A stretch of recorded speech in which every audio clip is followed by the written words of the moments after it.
Halo teman-teman, kali ini kita akan bahas soal Everton. Setelah berhasil, akhirnya mereka memastikan bertahan di Premier League musim depan. Jadi tadinya gue terus terang nggak mau bikin video yang sekarang ini karena hanya ada 3 pertandingan IPL yang praktis nggak terlalu menentukan sebenarnya ya. Ada Chelsea dan Everton. Ini kita juga semua tahu Chelsea sudah memastikan ya posisi untuk Liga Champions musim depan. Leicester juga nggak kemana-mana. Kemudian Aston Villa juga sama. Burnley yang memang lagi fight seru. Dan yang menarik adalah Everton dan Crystal Palace. Tadinya gue pikir hasilnya akan imbang atau bahkan sempat mereka tertinggal 0-2. Tapi kemudian ada comeback yang sangat dramatis ya. Ini menarik. Jadi yang pertama adalah ini banyak yang nggak tahu, mungkin nggak ngeh ya, bahwa Everton ini adalah tim yang paling nomor 2 yang paling lama bertahan di Premier League atau di kasta tertinggi sepak bola Liga Inggris. Dari tahun 53-54 itu mereka tahun sebelumnya promosi, kemudian 53-54 mereka masuk League One ya waktu itu ya, atau First Division atau ya IPL-nya zaman dulu lah. Kemudian sampai sekarang berarti berapa tuh dari tahun 54-55 sampai sekarang 67 tahun bertahan. Yang paling lama itu ternyata Arsenal ya. Tahun 1919 sampai 1920, sejak saat itu mereka tidak pernah degradasi. Ya meskipun gue bukan mau berdebat ya, mungkin lo akan mengatakan ya bertahan paling lama tapi berapa trofi kan gitu kan. Ya paling nggak ada Invincible lah ya tahun 2004. Oke, kita bukan mau berdebat soal itu berdebat yang biasanya nggak ada ujungnya ya, berdebat soal sejarah. Nah sekarang apa yang aspek-aspek atau sisi-sisi yang menarik yang kita bisa ulas dari keberhasilan Everton bertahan. Jadi ada 2-3 poin yang gua akan angkat di sini. Pertama adalah peran Lampard di sini. Ya kalau kita tahu Lampard adalah pelatih yang naik turun.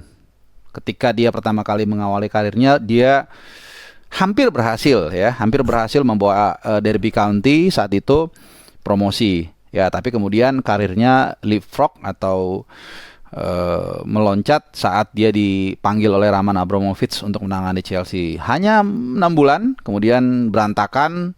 Ya, dia meninggalkan sampah yang harus dibereskan oleh Thomas Tuchel dan Thomas Tuchel melakukannya dengan baik. Dan sekarang seperti roda berputar, di setengah musim dia di-hire oleh Liverpool dan Everton. Dan dia yang harus membersihkan kotoran ya yang ditinggalkan oleh pendahulunya itu Rafa Benitez ya.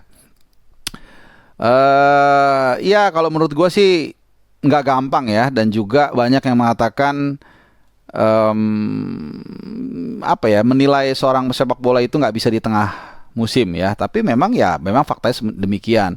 Tapi mereka atau Lampard berhasil melakukan tugas yang sangat berat ya. Benar-benar kalau kita lihat ngos-ngosan lah ini Everton dalam menjalani beberapa atau sisa musim ini, dan luckily mereka berhasil mengamankan status untuk bertahan di zone di Premier League musim depan tanpa harus menyelesaikan partai terakhir ya. Partai terakhir dia menghadapi Arsenal. Nah, nanti ada kaitannya juga sama Arsenal nih. Artinya Everton akan datang ke Emirates tanpa natural motivations.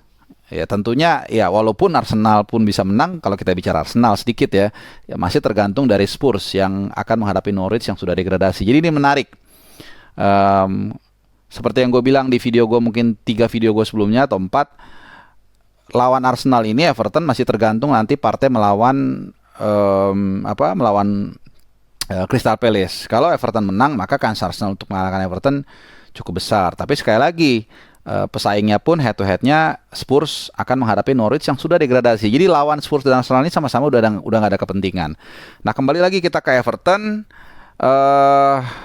39 poin ya, jadi yang sudah dikumpulkan sama Everton ini juga sudah tidak mungkin terkejar sama Leeds bahkan Burnley ya. Burnley di saat yang sama hanya bermain 1-1 dengan Aston Villa. Cuman kalaupun Burnley kemarin menang, poinnya 37, tetap it's between Burnley and Leeds. Dan dari jauh hari gue sudah bukan jauh hari lah, dari sekitar sebulan terakhir gue sudah meramal atau memperkirakan yang degradasi adalah Leeds. Kenapa?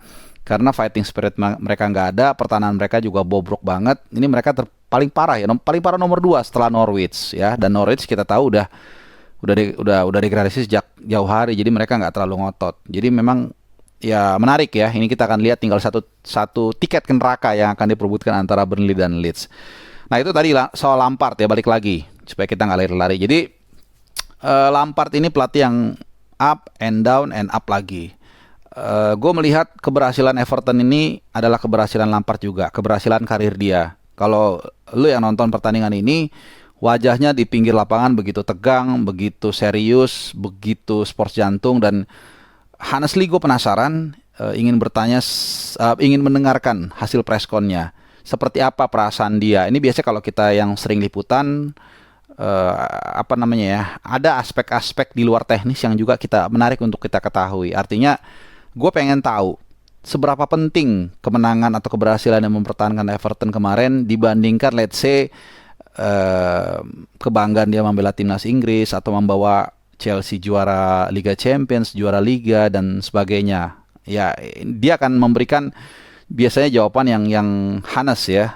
Mungkin bukan the best moment, mungkin juga the best moment. Ini yang akan menarik kita lihat karena memang wajahnya benar-benar tegang sekali. Jadi sekali lagi keberhasilan dia mempertahankan Everton di Premier League musim depan ini menurut gua nilainya sebongkah emas bagi perjalanan karir dia. Kalau sampai dia gagal, maka itu seperti pesawat lagi nukik terus ya. Jadi susah untuk bouncing lagi karena setelah Chelsea gagal, Everton gagal. Ini kan boleh dikatakan with all respect dengan Everton ya, dari Chelsea ke Everton turun kasta. Tapi dengan keberhasilan dia semalam ini seperti nanjak lagi, walaupun statusnya hanya berhasil bertahan, tapi nilainya sangat sangat luar biasa ya, terutama buat fans. Gua rasa Everton akhirnya atau kembali menemukan seorang idolanya atau legendnya ya. Ini sangat luar biasa, dan kalau lu lihat nonton pertandingan itu pas menit 84 pas Calvert-Lewin ngegolin itu fans langsung masuk ke lapangan. Dan ini tipikal ya tim-tim mediocre atau bahkan tim divisi di bawah Premier League ini biasanya seperti itu ya. Kita tidak rasanya akan sulit melihat hal seperti ini di let's say di City atau di MU atau di Arsenal maupun juga di Liverpool ya. Tapi ya itulah kadang-kadang sepak bola, gue kadang-kadang lebih suka seperti itu. Seperti juga ketika Eintracht Frankfurt berhasil melaju ke final, fansnya juga masuk lapangan. Kalau gue sebagai fans sepak bola seneng aja sih ngeliat itu ya. Oke, yang kedua adalah malaikat penyelamat ya. Ternyata ada hubungannya juga sama Lampard di masa lalu. Ya Lampard dulu sempat mendapatkan sentuhan dari seorang Ancelotti, dan sang penyelamat ini juga adalah Calvert-Lewin ini adalah anak didik dari seorang Don Carlo. Waktu Don Carlo merantau lah merantau ke Everton 2018-19 ya kalau nggak salah ya. Waktu itu gue kebetulan membawakan di TVRI, dan gue ingat banget dalam satu momen gue membawakan bukan partai sih ya, tapi kayak highlight terkait Everton. Jadi kayak preview sebelum pertandingan, tapi bukan match ya. Dan di situ 2019 sampai 2021 ya. Dan ada satu di situ quotation yang gue ingat dari Don Carlo. Dia mengatakan intinya adalah jangan sampai Calvert-Lewin dijual, dan gue akan menjadikan dia striker yang tajam. Gue ingat banget dia ngomong seperti itu.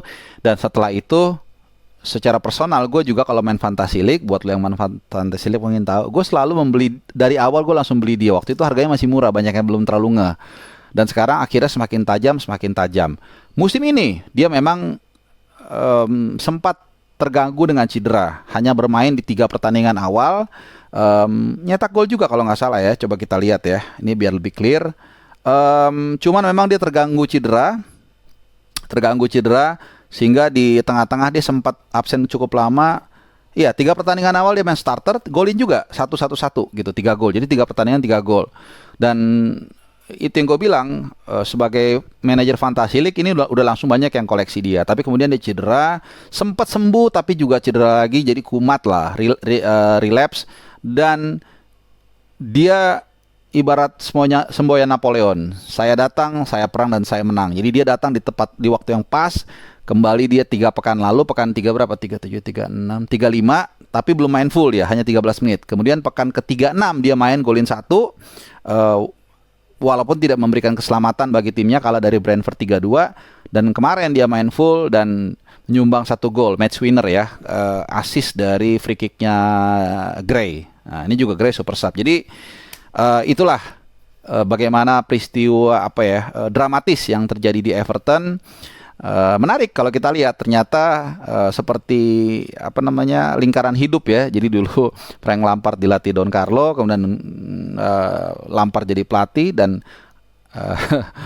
jadi pelatih Derby, Carlo ke Everton, kemudian dia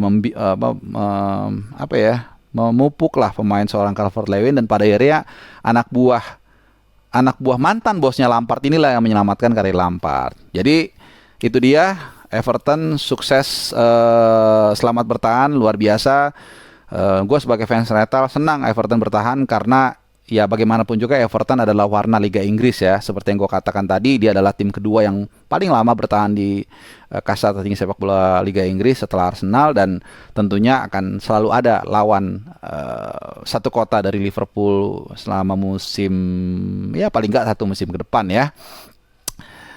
Mungkin itu dulu kayaknya, apalagi yang menarik kita bahas. Oh iya, sama ya, terakhir mungkin begini. Kalau gue bilang musim depan ini Everton mungkin gue rasa akan jadi satu tim yang sangat bahaya ya. Karena kemampuan Lampard di tengah musim dengan pemain yang bukan bawaan dia berhasil mengangkat moral timnya, mengangkat mental timnya. Jadi ini modal yang sangat penting. Nah, musim depan gue yakin chairman dari Chelsea ya, yang gua rasa juga akan memberikan banyak kesempatan untuk dia bisa katakan membeli pemain, menambah reinforcement 1, 2, 3, 4 pemain mungkin yang dia rasa bisa akan membuat Everton finish di posisi yang lebih baik. Ya kalau gue lihat mungkin di tengah ini agak kurang kayaknya. Dele Alli gua rasa nggak